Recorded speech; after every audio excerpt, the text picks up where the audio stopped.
हरे कृष्णा, राधे राधे। और आप सभी का बहुत बहुत स्वागत है मेरे श्याम सुंदर चैनल में। और आज मैं आपके लिए बिहारी जी की बहुत ही सुंदर कथा लेकर आई हूँ। तो आप बताना कि आपको कैसी लगी। तो एक समय की बात है, तानसेन जो है ना अकबर के दरबार में संगीत का गायन कर रहे थे। और उनका क्योंकि तानसेन जो थे उनके नवरत्नों में से एक नवरत्न थे।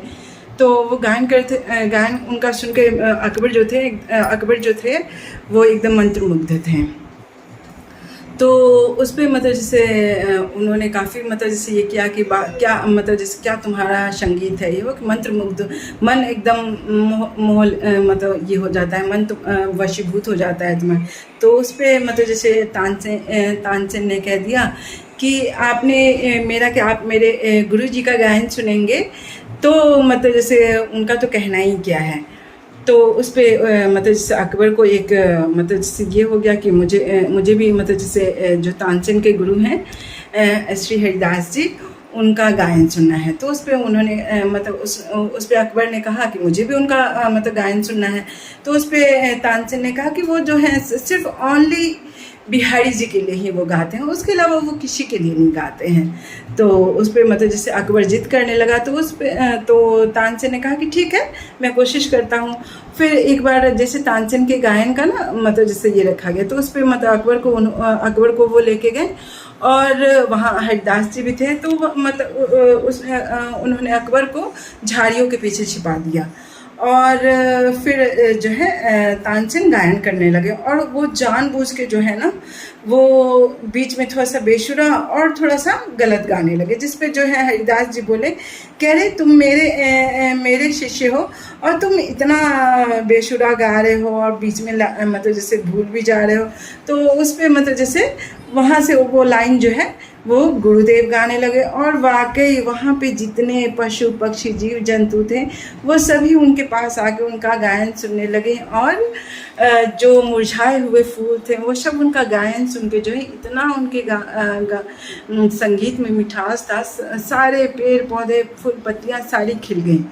तो और अचानक मतलब जैसे वो मतलब हरिदास जी के गाने से अकबर मंत्र मुग्ध होके मतलब वो बाहर आया और मतलब जैसे ताली बजाने से वो पीछे ना रह सका।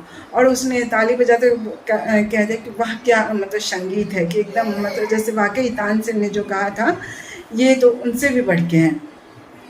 तो उस पर मतलब जैसे हरिदास जी थोड़ा सा चौंके, क्योंकि मतलब वो सिर्फ ओनली बिहारी जी के लिए ही गाते थे। उन्होंने कहा कि तुम कौन?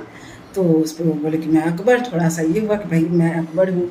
तो उस पर अकबर ने कहा कि मैं आपको कुछ देना चाहता हूँ। तो बोले कि नहीं कि मतलब जैसे मुझे कुछ नहीं चाहिए। तो बोले कि नहीं मुझे आपको कुछ देना है, क्यों मैं राजा हूँ, राजा महाराजा हूँ, कि मैं आपको कुछ देना चाहता। तो उस पर मतलब जैसे श्री हरिदास जी ने कहा कि ठीक है कि तुम देना चाहते हो। तो उस पर उन्होंने कहा कि ठीक है, तुम मुझे कुछ देना चाहते हो तो यमुना जी का घाट है ना, जो नीचे उतरने की जो सीढ़ियाँ होती हैं उसमें एक सीढ़ी का जो है ना एक कोना टूट गया है, कि तुम उसको बनवा दो। तो उस पर थोड़ा अकबर हंसने लगा कि अरे भाई मांगे भी तो क्या, मतलब सीढ़ी का एक कोना टूट गया है उसको बनवाना है। तो उस पर बोले कि आप कुछ और मांगो, मैं राजा हूँ, मैं आपको सब कुछ दे सकता हूँ। तो बोले कि नहीं तुम बस इतना ही कर दो, यही काफ़ी है। तो जब वो यमुना जी के घाट पे वो सीढ़ी को देखने गया, उसमें इतने बहुमूल्य हीरे जवाहरात इन सभी चीज़ों से वो बना हुआ था कि खुद अकबर रिटर्न आ गया। बोला कि ये तो इतनी बेशकीमती हीरे वगैरह हैं कि ये मेरे मतलब वाकई ये मेरे महल में नहीं है, मेरे पास इतना मतलब जैसे इतने बेशकीमती हीरे मोती जवाहरात नहीं है मेरे पास।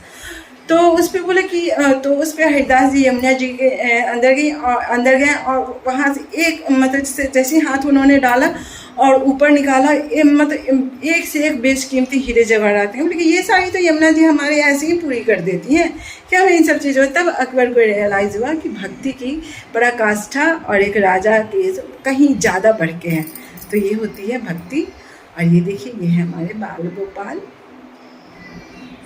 इनका श्रृंगार पूजा हो चुका है। Please like share and subscribe my channel.